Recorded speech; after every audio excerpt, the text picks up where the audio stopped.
La particularité ici, c'est que personne n'a raison et personne n'a tort. Il n'y aura pas de note à la fin.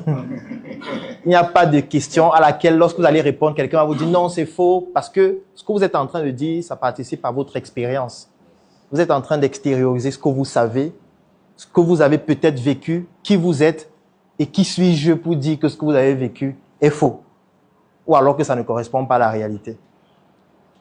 Parfois, lorsque vous avez un produit que vous vendez, vous présentez le produit à quelqu'un, la personne vous dit ça coûte combien? Vous dites ça coûte 10 000 francs, la personne dit que c'est cher. Vous dites mais comment tu dis que c'est cher? C'est un bon prix.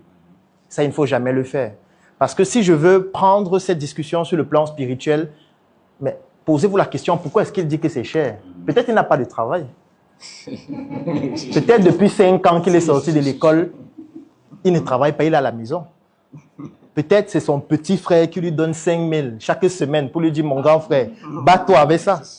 Et il se bat avec. Il est obligé d'écrire à ses parents pour dire, ça ne va pas. Donc, quand tu lui présentes un livre, il dit que c'est combien? Tu dis 10 000. Et il dit que c'est cher. Toi, tu estimes que lui, il n'est pas normal. Il est trop normal en disant que c'est cher. C'est même exorbitant parce que c'est son budget de 2 semaines. C'est le budget que lui, il utilise pendant 2 semaines pour vivre. Toi, tu veux qu'il utilise ça pour acheter un livre qu'il ne peut même pas lire parce qu'il n'est pas dans la condition psychologique, mentale et spirituelle pour lire posément un livre. J'aime souvent prendre l'exemple. Quand vous avez faim et vous avez de l'argent, et quand vous avez faim et vous n'avez rien, ce n'est pas la même chose. Je prends un exemple, vous êtes au bureau le matin, vous êtes en train de travailler. Après, à 16 h, vous vous surprenez. Mais depuis le matin, je n'ai pas mangé. Après, vous dites, bon, c'est pas grave, je vais manger à 19 h quand je vais descendre. Ça, c'est parce que vous avez l'argent. Vous savez déjà ce que vous allez manger. Quand tu te lèves le matin, tu n'as rien à manger, pas d'argent. Tu te rappelles à chaque seconde que tu as faim. Parce qu'à la famine s'ajoute l'anxiété. Et l'anxiété, là, te rappelle que, mais tu n'as pas mangé, hein. Et tu n'as pas à manger, et tu n'as pas d'argent. Et tu vas manger quoi? Tu vas mourir bientôt. Et du coup, chaque minute, tu te rappelles que tu as faim. Je vais manger quoi? Comment je vais faire? Il faut que je mange, il faut que je mange. Sauf que lorsqu'on enlève cette anxiété-là, tu peux passer toute la journée sans manger.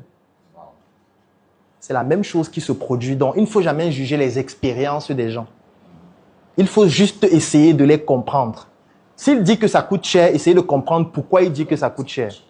Si vous estimez qu'il n'a pas raison de dire que ça coûte cher, là, vous venez d'entrer en conflit avec son expérience personnelle et directement, vous ne pouvez pas vendre. Parce que là, il va vouloir se défendre de manière légitime. Il va te dire, mais attends, moi, je ne travaille pas, moi, je n'ai pas de source de revenus. Moi, je mange 10 000 en 2 semaines. Tu me présentes un livre à 10 000, je dis que c'est cher. Tu me dis que je ne réfléchis pas, que le livre est important pour la vie. C'est pas important pour tout le monde. Non. Le livre, là, c'est peut-être pour ceux qui ont déjà mangé 3 fois. Il peut maintenant s'asseoir et dire que bon, je vais nourrir mon esprit. Moi, je n'ai pas besoin de nourrir mon esprit. Mon corps est en train de mourir parce que j'ai faim. Je ne suis pas encore au niveau de l'esprit. Donc, comprendre la spiritualité permet même d'être un très bon entrepreneur, un très bon vendeur si on comprend les principes. Si on comprend que ce que l'autre me dit n'a pas forcément trait à moi, ça a trait à lui. C'est une partie de lui qu'il extériorise. Ce n'est pas parce qu'il est contre moi. Je prends un autre exemple. Vous faites une vidéo sur Internet. Vous la publiez. Quelqu'un vient en commentaire et il dit « idiot »,« feignant »,« prostituée ». Ce qu'il est en train de dire là, ça n'a pas trait à vous, ça a trait à la personne elle-même. On est d'accord que tout le monde ne peut pas facilement venir sur Internet dire « idiot ». Déjà, ça dépend de ton éducation. Ça dépend de la situation que tu vis. Ça dépend de l'émotion que le contenu suscite en toi. Mais si ça suscite cette émotion en toi, c'est parce qu'en toi, il y a déjà une prédisposition qui te permet de réagir comme ça. Sinon, tu ne dirais pas idiot. Moi, je ne dirais pas idiot sur un commentaire, c'est impossible. Ce n'est pas parce que je ne sais pas dire idiot. Et ce n'est pas parce que dans d'autres contextes, je ne dis pas idiot. Il y a d'autres contextes où je dis aussi idiot, comme tout le monde. Donc, ça veut dire que la réaction d'une personne est fonction de la personne elle-même.